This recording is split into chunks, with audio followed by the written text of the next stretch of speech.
bakit ito importante, ka Raul, nga, no, na magpakatotoo ang gobyerno at aminin na itong ating sitwasyon na kakaharapin at yung mga factors at gumawa kaagad ngayon ng kaparaanan. Ano ang inyong mga suggestions, sir? Oh, well, unang-una, Ted, itong 50% reduction, ito ay binanggit ng Department of Agriculture officials noong Senate hearing. So, hindi yan ang galing sa amin, no?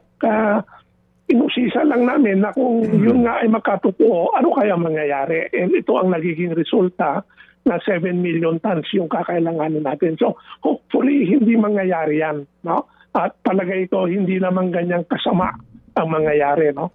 So, ang analysis po namin, para madagdagan yung local production, ang number one na pangangailangan ng mga farmers ngayon dahil magtatanim na sila, fertilizer. No? Not so much yung crudo, although siyempre gagamitin rin nila yan sa mga makinarya, pero most of the expenses sa crudo, pag harvest time na pagdating ng September, October, ang pinaka-importante ngayon ay tulungan yung magsasaka sa pagtatanim nila ngayon na, dahil mag-umpisa na hopefully yung ulan, fertilizer ang number one problem nila. Napakamahal, nagdoble. No?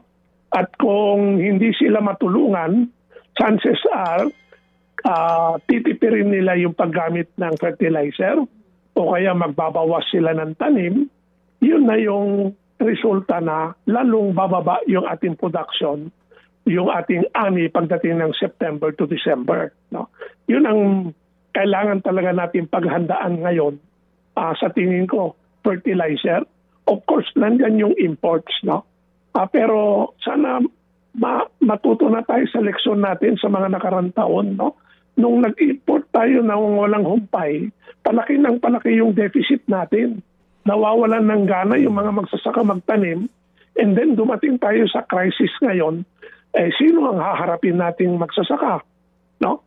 Sino maingganyo magsasaka na ilang taon na silang nalulugi dahil sa over-importation. No? So hopefully, bantayan mabuti yung import dahil talagang kailangan naman natin umangkat, pero tulungan natin yung magsasaka para lalong lumaki yung local production natin. And I think number one intervention na pwede at this time will be fertilizer. Hindi niyo pa ho nababanggit yung El Nino. Yun, wala tayong magagawa kundi magdasal. But alam mo, Ted, yung El Nino, hindi naman niya sinasabing walang ulan eh. Ang sinasabi lang niya is less rain than normal. No? Kaya kung tumama yung El Nino sa panahon na malalakas ang ulan sa atin, kunyari August, September, October, November, that is actually good for agriculture kasi hindi siya masyadong maulan, medyo mas madaling patuyuin yung mga palay. No? Pero kung tumama itong El Nino ngayong May, June, July, yan ang delikado kasi yan ang planting season. No? At kakailanganin ng mga magsasakang tubig. So, yes, that is another parang factor. Yung drought, in fact, nag-declare na yung Pag-asa. At saka yung Kwanata, yung Nueva Vizcaya, yung sa norte, nag-declare na sila ng state of calamity dahil ilang buwan na pala silang walang ulan. Ano? So that is another factor na baka lalong titindi yung problema natin. Binanggit po ninyo fertilizer. Ano ho ang dito, ang intervention na maaring gawin ng gobyerno sa sobrang mahal nga nito?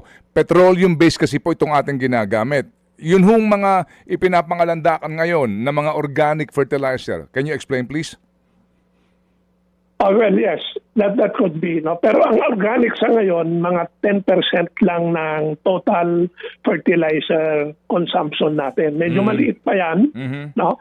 At hindi pa masyadong develop yung market. Maraming produkto pero hindi alam ng farmer ano yung tunay, ano yung hindi mabisa. No? So, it can help. Ano?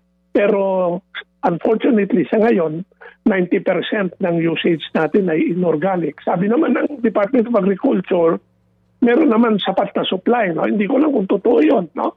Pero kung ano man yung available supply dyan, ipamahagi na sa mga magsasaka at isubsidize na yan. Palagay ko, imbis na magbigay ng ayuda o magbigay ng gasoline, yung subsidy sa gasolina, ibuhos na dyan sa fertilizer. O, kasi yan ang pinaka-importante sa ngayon. Mga kapatid, para sa iba pang mga balita at impormasyon, sundan niyo po kami sa X, Instagram, Facebook at syempre sa TikTok, True Network PH. Mag-subscribe din po kayo sa aming YouTube channel, True Network. May website din po tayo, truenetwork.ph, at pwede nyo rin po kaming mapanood sa Channel 19 ng aming True FM TV. Lagi pa rin makinig sa radyo dito po sa 105.9 True FM dahil dito, laging true sa'yo, kapatid. Dito tayo sa totoo, tunay at tapat.